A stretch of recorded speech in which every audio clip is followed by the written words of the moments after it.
તો જય સિયારામ ખેડૂત મારું નામ છે રિતિક ચોરસા ધ કિંગ ઓફ મીઠી લીમમાં તમારું ફરીથી હાર્દિક સ્વાગત છે ખેડૂત આજની વિડીયો તમારા માટે બહુ જ ઇમ્પોર્ટન્ટ રહેવાળી છે. આ વિડીયો પ્લીઝ એન્ડ સુધી જોજો. જે બી અગર ચેનલ પર નવા છો તો પ્લીઝ એક લાઇક અને એક સબસ્ક્રાઇબ કરી દેજો ચેનલ પર. ઓકે ખેડૂત તે તમને મળવા જઈ રહ્યો છું ભરૂચની અંદર અંકલેશ્વરમાં, જે કે આપણા દીપકભાઈ છે. તે દીપકભાઈ થોડુંક તમારું પરિચય આલશો. આ તમે ખેતી ક્યારે આ બિયારણ તમે રોપ્યા છો? મારું નામ દીપક કુમાર કંચનલાલ મોદી. ઓકે. રહેવાસી વાલિયા. હા. અને અંકલેશ્વરથી આ મારે ગામ 20 કિલોમીટર જેવું થાય છે. અને વાત રહી આ મીઠી લીમડીની, તો મીઠી લીમડીનું વિચાર અમારો 1 વર્ષ પહેલાં આવ્યો હતો. અને એ વિચાર એટલા માટે કે અમે એક વખત સુરત માર્કેટમાં ગયા હતા, તો ત્યાં ઘણા એવા પણ ખેડૂતો આવ્યા હતા કે એમના ખેતરમાંથી લીમડી લાવીને તરત જ વેચીને નીકળી જતા હતા. એટલે કે ઓન ધ સ્પોટ પેમેન્ટ પણ થઈ જતું હતું. તો ત્યારે અમને વિચાર આવ્યો હતો કે આ એક લીમડીની ખેતી થઈ શકે છે. એટલા માટે થોડું નેટ ઉપર સર્ચ કર્યું અને બધી માહિતી લીધી. તો ત્યારે યુટ્યુબ પર આ રિતિકભાઈનો એક વિડીયો જોયો અને ત્યારે ખ્યાલ આવ્યો કે આ લીમડીની ખેતી એકલું નાના પાયે નથી થતી, પણ મોટા પાયે પણ થાય છે. એટલે કે તમારે 1 વીંઘા 2 વીંઘાથી લઈને 10 વીંઘા સુધી પણ લોકો ખેડૂતો ખેતી કરે છે. અને પછી તમારો કોન્ટેક્ટ થયો ત્યારે પાછું બીજું એક નવું જાણવા મળ્યું કે દેશી લીમડી નથી હોતી, તે હાઇબ્રિડ લીમડી હોય છે. ઓકે. હા. અને જેનો ફેલાવો વધારે નથી થતો અને એક સમાન રોમાં તમે મૂકી દો તો એ ચાલ્યા કરે છે. એટલે આ બધું આ વિચાર આવ્યો, પણ બધું આપણને માહિતી મળી તે તમારા વિડીયોમાંથી મને બધી માહિતી મળી. ઓકે. તે સૌથી પહેલાં તો દીપકભાઈ હું ખાલી એક જ પ્રશ્ન તમને પૂછીશ. મેં આ તમને બિયારણ તમે આ ક્યારે મારા જોડેથી લઈ ગયેલા? કઈ ડેટે? હું 24 જૂનના દિવસે લઈ ગયો હતો. ઓકે, 24 જૂનમાં. અને અહીં આપણે મારા ત્યાંથી લઈને પછી ક્યારે તમે રોપણી કરેલી? આની રોપણી પછી અમે 29 જૂને કરી હતી. 29 જૂને? હા, કારણ કે વરસાદ એટલો ચાલુ હતો ને, તો તેના કારણે બીજા દિવસે અમારે રોપણી થઈ નહીં હતી. ઓકે. તે ખેડૂત હું એક વાત કહીશ, જે બી અગર બિયારણ અમારે ત્યાંથી લો તો પ્લીઝ 2 દાડાની અંદર ભીતર મતલબ કે રોપી દેજો. કેમ કે બિયારણ એકદમ લીલું આવે છે. રાઈટ દીપકભાઈ? હવે તમે બિયારણ લઈને આયા તે ખોલી નાખેલું ને? હા, ખોલી કાઢ્યું. ઓકે. તે તમે ટોટલ અહીં આટલા કેટલા વીઘો છે? આ એકડ ગણે છે આપણે? આ અમારે આટલે એકડમાં જ ગણાય છે. તે આપણો એકડ કેટલો ગુંઠા થાય છે આપણા કિલોમીટરને જણાવી દેજો. હા, અમારે આ સાઈટ ભરૂચ ડિસ્ટ્રિક્ટમાં એકરમાં 40 ગુંઠા થાય છે અને વીંઘામાં 20 ગુંઠા થાય છે. ના, 24 ગુંઠા છે મારા બાજુ, અને સૌરાષ્ટ્ર બાજુ જે રહ્યા ને એ 16 ગુંઠા થાય છે વીઘામાં. અમારે ભરૂચ ડિસ્ટ્રિક્ટમાં 20 ગુંઠા પર એક વીંઘો થાય છે. ઓકે. ભરૂચમાં. હા. Okay, right. પછી તમે સુરત ને એ બાજુ જાઓ છો તો પાછું ત્યાં 16 પણ થઈ જાય છે. ઘણી જગ્યાએ પાછું 24 પણ થઈ જાય છે. ઓકે. ઓકે. બધા અલગ છે એ બધું. ઓકે. તો ચાલો મેઇન ટોપિક તો એ જ વાત કરીશું. હવે તમે 29 રોપ્યા બિયારણ, એની પછી તમને આનું અંકુર જે આવે છે, જે આ તત્તર લીમડી તો અત્યારે દેખાય છે બહુ મસ્ત એકદમ ફાઇન ઉગી ગઈ છે તમારે, તે આની પછી 29 તારીખે રોપ્યા પછી તમને કેટલા દાડા પછી આ લીમડી દેખાઈ બહાર આખી ફૂટીને? એને લગભગ 20 દિવસ તો લાગ્યા જ હતા, આખા ફૂટ પાંદડા સાથે. હા, 20 દિવસ લાગ્યા હતા. અત્યારે જે પ્લાન્ટ છે આટલા નાના મને દેખાય છે. હા. ઓકે. 20 દાડા થઈ ગયા. 20 દિવસ થયા હતા, પણ એનું અંકુરણ મતલબ જર્મિનેશન ખરું ને, તે તમને 2 દિવસમાં જ તમને નજર આવી ગયું હતું. ઓકે. હા, એટલે એ પણ કયું નજર આવ્યું હતું કે જે મારા લેબરે જે બી ઉપર મૂકાતા અને આટલી માટી ચડાવી હતી, તો તે જલ્દી અમને નજર આવી ગયું હતું. અને જે વધારે માટી ચડાયેલી એનું નહીં દેખાયું? હા, તેનું નથી દેખાયું. ઓકે. હાજી. તે હું ખાલી હજુ સવાલ પૂછીશ. આ તમે જે જગ્યા મને પહેલા મારા ખેડૂતોને એ જણાવજો, આ જે વચ્ચે આપણે જગ્યા રાખી એક લાઈનથી બીજા લાઈન, અને એક છોડવાથી લઈને બીજો છોડવો કેટલો જગ્યા રાખીએ છીએ એ મારા ખેડૂતોને એકવાર જણાવશો? હા. હવે છોડથી છોડની જગ્યા 1 ફૂટ રાખવામાં આવે છે. છોડથી છોડ જગ્યાનું 1 ફૂટ? 1 ફૂટ. ઓકે. અને જે રો બનાવી છે, જે પારી બનાવી છે, તો તે 2.5 ફૂટ રાખવામાં આવી છે. 2.5 ફૂટ. ઓકે. એનું મારે રીઝન તમે જણાવશો? 2.5 ફૂટ કેમ રાખ્યા છો તમે? 2.5 ફૂટ એટલા માટે રાખવામાં આવ્યું છે કારણ કે એમાં અત્યારે ચોમાસામાં આપણે લેબરથી આ બધું ઘાસ છે તે સાફ કરાવી શકીએ છીએ. ઓકે. પણ જ્યારે ચોમાસું જશે તો પછી આમાં મિની ટ્રેક્ટર ચાલશે. મિની ટ્રેક્ટરનો એનો પાછળનો ઘોડો બનાવીને આપણે ખેરાણ પણ થઈ જશે અને આ જે ઘાસ ઉગે છે તે પણ નીકળી જશે. બરાબર. હાજી. બટ હું દીપકભાઈ એક હજુ તમે મારા એક લેટેસ્ટ વિડીયો તમે જોયા જશો જે કે ધર્મેશભાઈનો હતો સુરતનો, એમને 4 ફૂટની જગ્યા રાખી છે. હા. તે એનો તમે મને થોડુંક બીજી વાર મારા કિલોમીટરને નોલેજ આપી શકો છો? એમને કેમ 4 ફૂટની રાખીને આપણે 2.5 ફૂટની? તમે કયું મન કહેવા માંગશો? 4 ફૂટની જગ્યા રાખવી જોઈએ કે 2.5 ફૂટની વચ્ચે જગ્યા રાખવી જોઈએ?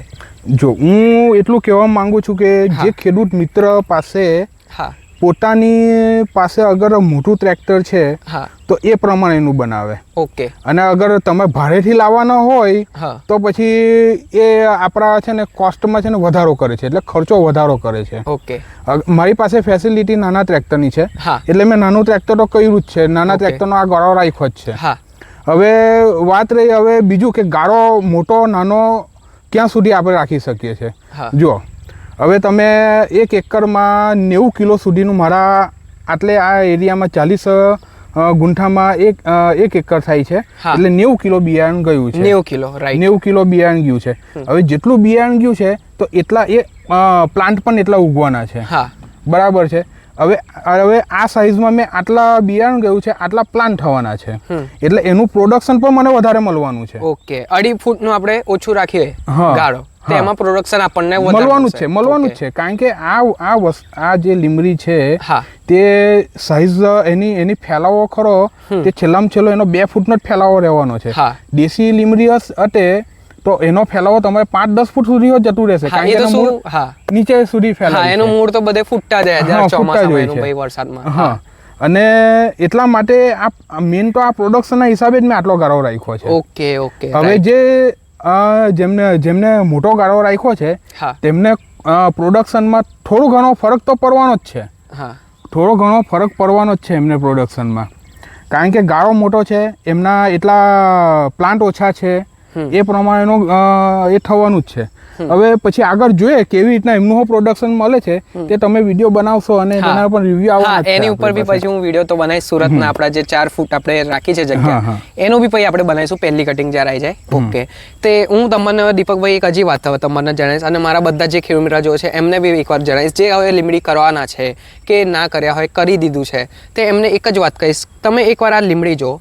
આ જે લીમડી દીપકભાઈ આપણી જે તમે બિયારણ જે તમે રાખ્યા છો અહીંથી જ ફૂટ મારી છે ને, એની આજુબાજુ કઈ ફૂટી નહીં ને તમારું બિયારણ? ના, જ્યાં આપણા સીડ મૂક્યા છે ત્યાંથી જ આ ફૂટારો થયો છે. ઓકે. આજુબાજુથી કશે પણ ફૂટારો થયો નથી.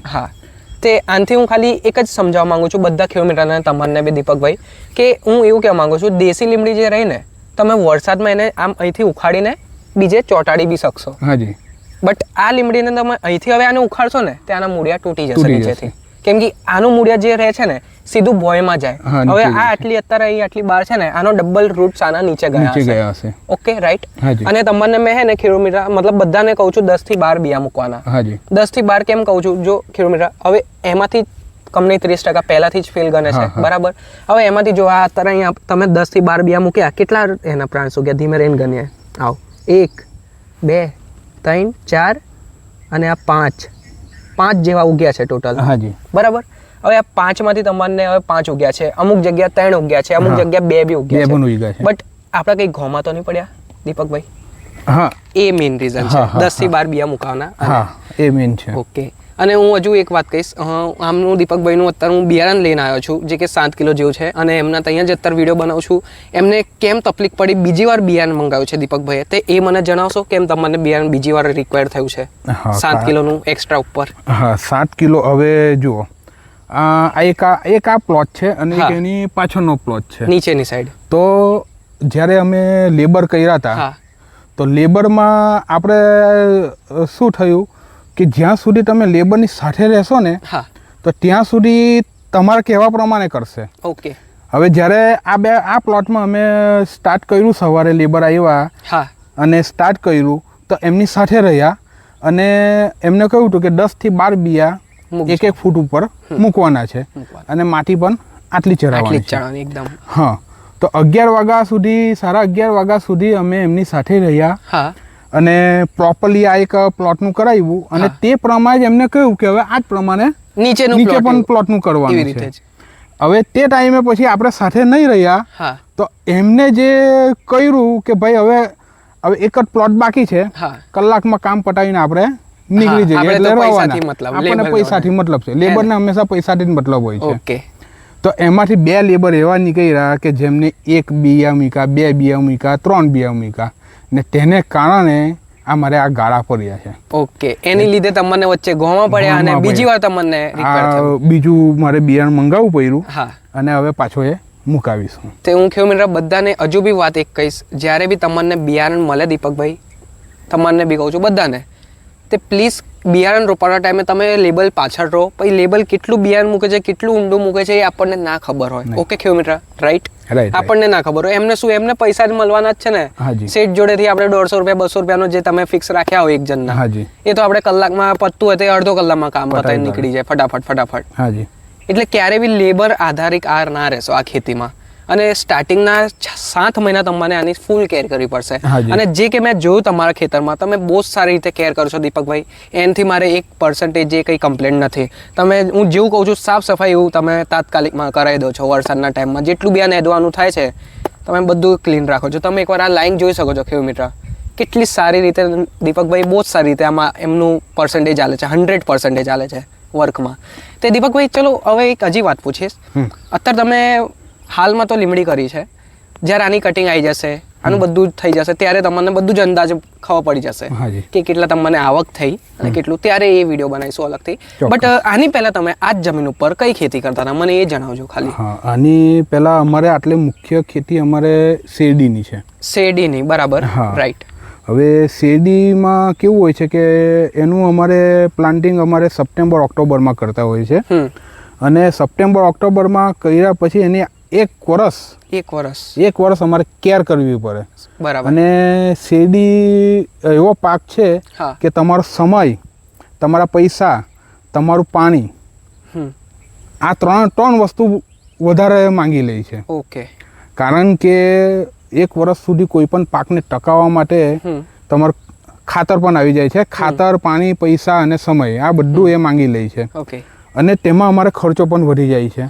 અને માર્કેટના આધારે આ ખેતી હોય છે. કારણ કે ઘણી વખત સુગર ફેક્ટરીઓનું કેવું હોય છે કે માર્કેટ, ઇન્ટરનેશનલ માર્કેટના આધારે એના ભાવ પડતા હોય છે. ઓકે. હાજી. અને એક વર્ષ તો આપણે કેર કરી. એક વર્ષ. હા.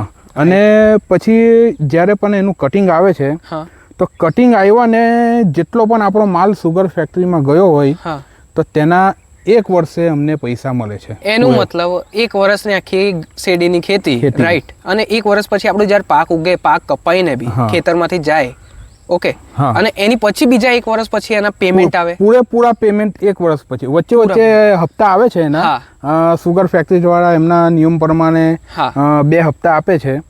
પણ પૂરેપૂરા પૈસા આપણને 1 વર્ષે જ મળે છે.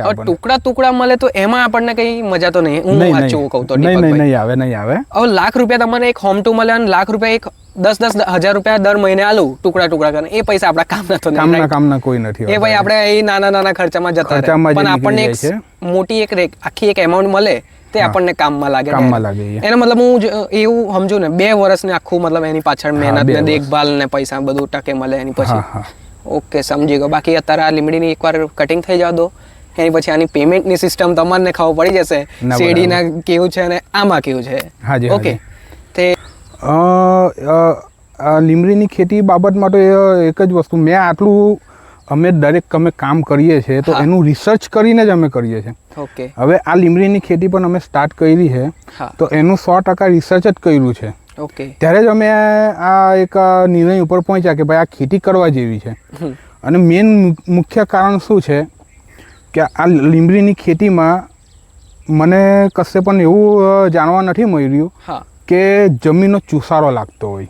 ઓકે. હા, અમારે શેરડીની ખેતીમાં જમીનનો એટલો ચુસારો મતલબ શું હોય છે કે તમારી જમીનના જે ન્યુટ્રિશન હોય છે ને, તે બધું ખેંચાઈ જાય છે આ શેરડીની ખેતીમાં. ન્યુટ્રિશનનું આમાં વેલ્યુ શું છે કે આનું અપટેક કરવાનું વેલ્યુ ઓછું છે. મેં જેટલું રિસર્ચ કર્યું છે તેના ઉપર જ હું આ કહું છું કે આને જે છે ને સોઇલમાંથી જે ન્યુટ્રિશન ખેંચે છે ને, તે મતલબ જમીનને બગાડતું નથી. ઓકે. જમીનમાં કઈ સાઇડ ઇફેક્ટ નહીં? ના, સાઇડ ઇફેક્ટ નથી કરતું. ઓકે. ત્યારે અમારે શેરડીમાં શું હોય છે, એક તો 1 વર્ષ સુધી એ જમીનમાં ને એક જ જમીન ઉપર એ રહી છે. 1 વર્ષ પછી એનું કટિંગ આવે છે. તો એને તો હવે ખોરાક માટે, એને તો ગ્રોથ કરવા માટે તો જમીનમાંથી ન્યુટ્રિશન ખેંચવાનું જ છે.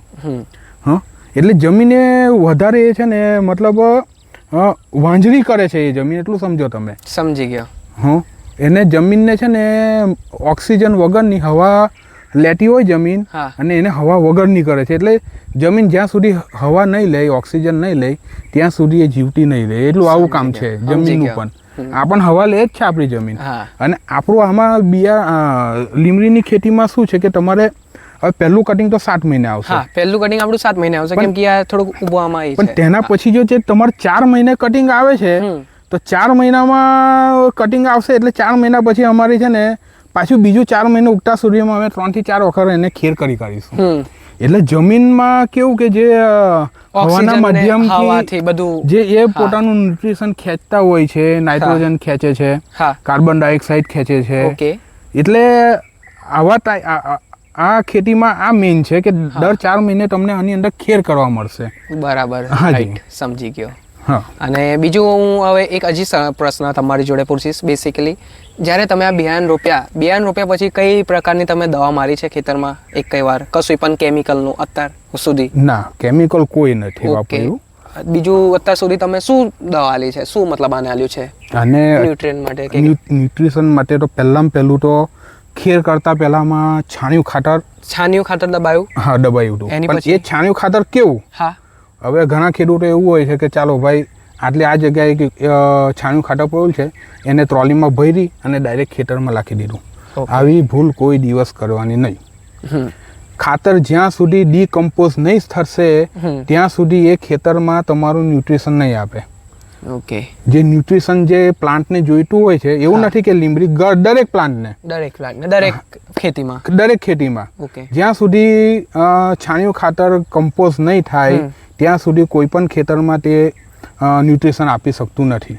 કારણ કે એ કાર્બન પદાર્થ છે અને તમારા જમીનની અંદર તમે એ કાર્બન પદાર્થ આપશો તો ત્યારે તમારી જમીનના અંદરના જીવાણુ એ અપટેક કરશે અને પછી એ તમારા પ્લાન્ટને આપશે. ઓકે. અગર પહેલા કાચું હો તમે છાણિયું ખાતર નાખી દીધું તો એ પછી ઘાસ વધારે કરશે. એ ઘાસ જ વધારે કરવાનું છે. એ સમજી ગયો. હાજી. એટલે મેં રોપતા પહેલા છાણિયું ખાતર જે મેં કમ્પોઝ કર્યું હતું 3 મહિના કમ્પોઝ કર્યું હતું મેં. 3 મહિના.